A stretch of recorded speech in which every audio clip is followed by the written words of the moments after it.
Hello there. Be in no doubt, Brussels has intentionally insulted the memory of UK servicemen who fell during the Falklands War in 1982.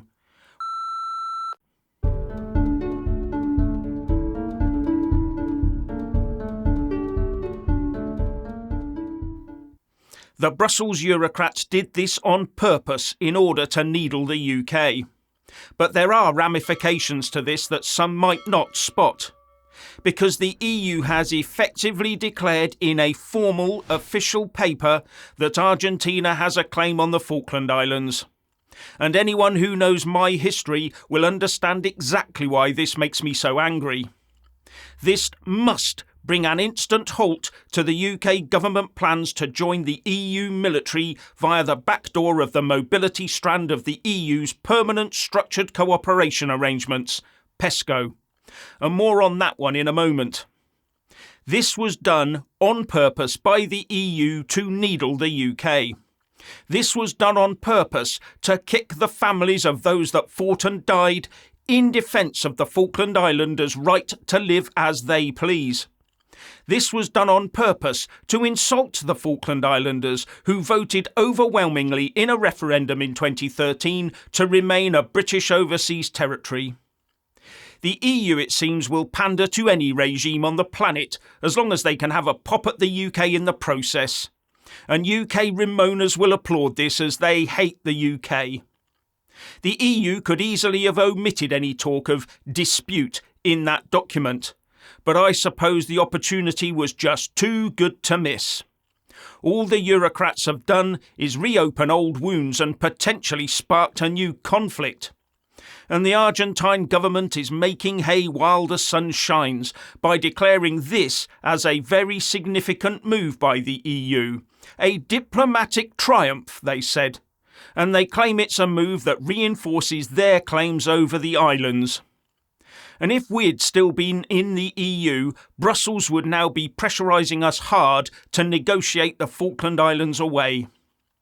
Now, the offending phrase appears in the Declaration of the European Union and the 33-country Community of Latin American and Caribbean States 2023, signed after a two-day meeting between them, where it says in Section 13, regarding the question of sovereignty over the Islas Malvinas/Falkland Islands, the European Union took note of CELAC's historical position based on the importance of dialogue and respect for international law in the peaceful solution of disputes.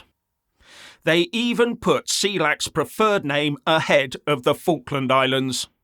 So I would surmise that phrase was inserted on the insistence of at least Argentina. And when the UK Foreign Secretary James Cleverly asked the EU Commission to clarify that position, an EU insider is reported by the Mail as saying in a very offhand way, the UK is not part of the EU, they are upset by the use of the word Malvinas. Yes, anyone involved in that 1982 war for democracy will be upset. Now, I mentioned the EU military at the start. Right now, the UK government is drawing up plans to sign a treaty with the EU that would allow our forces to quickly enter the EU as part of NATO to help defend them if required. But NATO isn't involved in these plans. It's something between the EU and the UK. And when signed and delivered, this treaty will no doubt require UK armament procurement to fit in with EU procurement, so we're all using the same equipment, guns and bullets. It will also no doubt require the UK to sign up to EU values, not that they've got any, judging by this Falklands kick in the teeth. Then there's the EU's international security and defence concerns that we will have to observe, no doubt. Meaning we'd have to ask permission every time we wanted to operate militarily in the world, just in case it puts a fly in the EU ointment somewhere. And the bit that's directly applicable here is the EU's political interest in the South Atlantic. We cannot allow ourselves to be hindered in any way by the political shenanigans of the EU. And this Falklands spat proves that the UK and EU objectives, where defence and foreign policy are concerned, are not aligned, as the Ramonas would have you believe.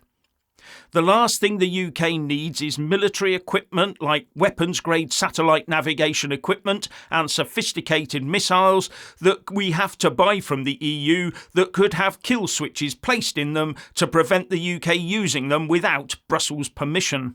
And oh yes, that is very possible. And there's still talk, 4 decades on, about the French having such systems in their Exocet missiles, but refusing to activate them even as the missiles killed our service personnel as we retook the Falklands.